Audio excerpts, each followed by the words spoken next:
Wisconsin is going back to work.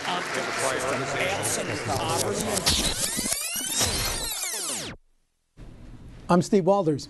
And I'm J.R. Ross. This is Rewind, Wisconsin Eye Summary of This Week in the Capitol. It's been 2 weeks since we taped a Rewind, JR, and let's just say this, maybe not the strongest 2 weeks for the Mary Burke campaign? No, definitely not. Why?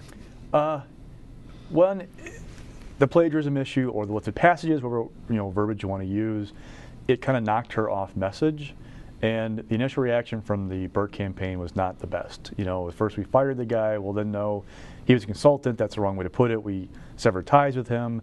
They eventually got to a decent answer about it, but it was kind of a little bit, a couple days too late. Yeah. It caused them some issues. And then the really damaging thing was the video of her trying to define plagiarism. Now, and she was asked in Milwaukee. Yes, actually here in Madison. Now, those are questions that you could say they're kind of gotcha questions, but with this issue swirling, you should kind of know, expect something like that to come up. Who remembers Kathleen Falk? Her name's Peg Lautenschlager. Have you ever driven drunk before? Those are questions that you should be you're going to be asked in these campaigns. You have to be prepared for them. They weren't. It's in a TV ad now that Walker's running, and it's not helping her campaign at all. Well, okay, but let's talk about how candidates recycle ideas. And I'm going to use an example from 2010 when Mark Newman was challenging Scott Walker to run for governor, the GOP nomination. I remember going to the Library Mall on this campus.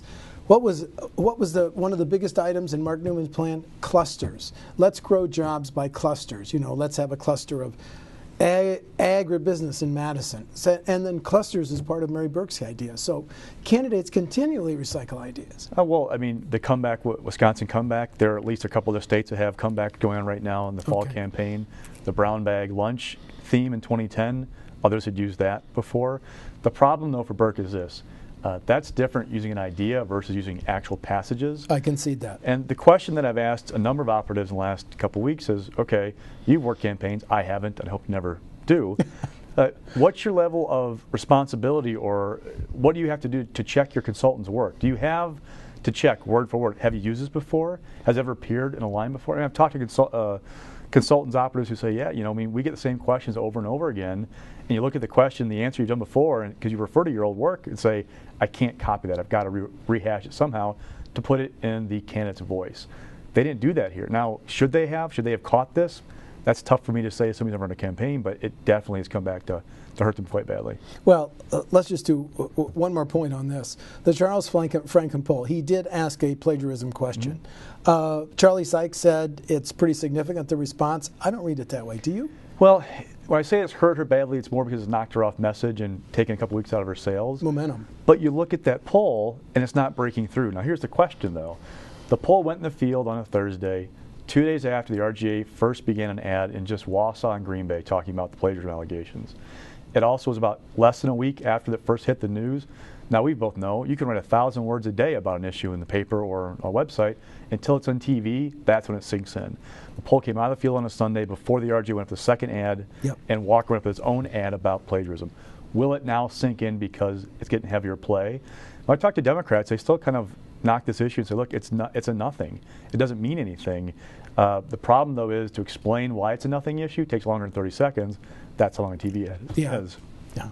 And, okay, point two, and why it wasn't the Burke's campaign finest hours, was it Franklin poll, 50%, Walker 45%. Now, I did a follow-up question with Franklin yesterday. I said, is this the first time Walker has hit the magic 5-0? And he said, very carefully, in this election cycle. Yes. So how significant is that? Well, it's big, because now you have, here's the thing, Burke, we've talked about this before, she has to prove she's a credible challenger, or alternative to Walker, and B, give people reason to vote, to not vote for that guy to come back, right?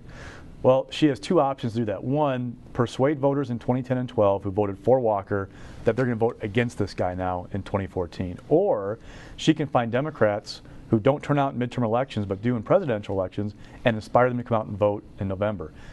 On both counts, this is not going to help that effort, and that's really the danger is for her right now. Okay, we're looking at the election for Gov 1 month away. What do you look for in the next month? And let me preface it this way. Excuse me. I talked to a longtime Democratic operative last night.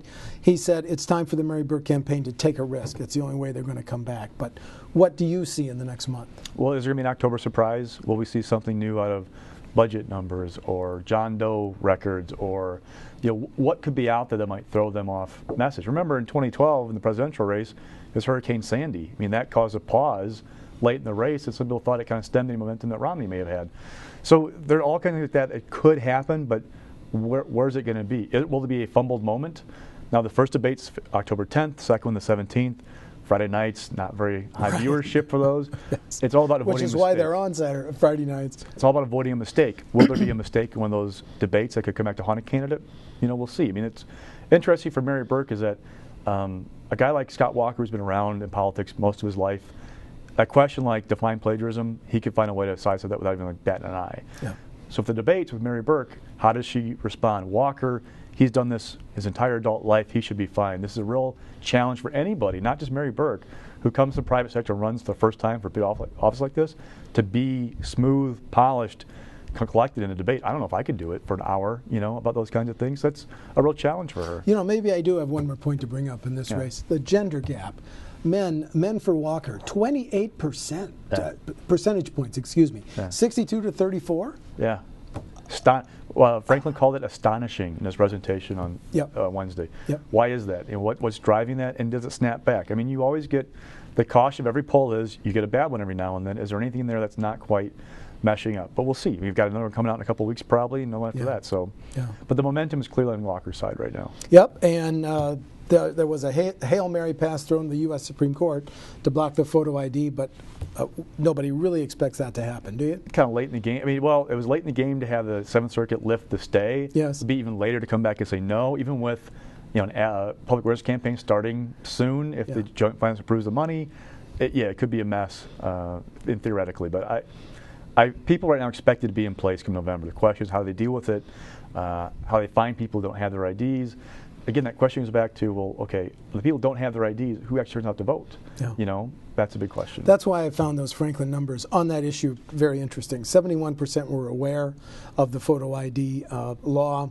20% said, we don't have to have that.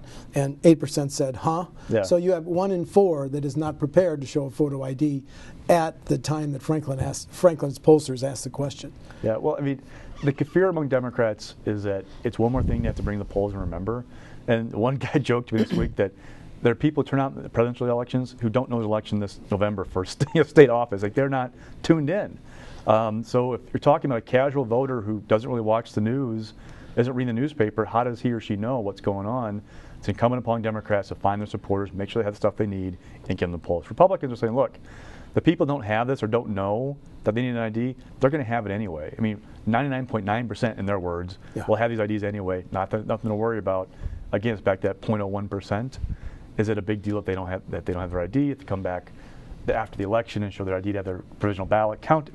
It's could be messy for some people, but how many? That's a big question. And let's make an announcement. Voters, there's a race for Attorney General on the November 4 ballot. You may not know that. That was intriguing. 8 in 10 on both sides don't have enough information, don't know about either Waukesha County DA Brad Schimmel or Jefferson County DA Susan Happ. Has the Gov race sucked all the air out of it? Absolutely. And what's interesting is voters, there's an election for Attorney General. Happ had a little bit of like a surge in her negative numbers after the stories about her dealing with these guys because of a sex offense, right? Yeah. Those negatives dropped back down in the poll. So like it came and went for some, if the poll is right. I mean, again, they're small movements in the margin of error. So what's going on? People aren't paying attention to that race. I keep talking to folks who tell me that the AG's race will be basically a 3-week sprint on TV. Now, Schimmel released an ad this week. Says it's going to go statewide. It's mostly on cable from what I can tell so far. He wrapped himself in cops, right? Yeah. Yeah. Classic DA or classic AG or Supreme Court race move, right? By bipartisan support from law enforcement.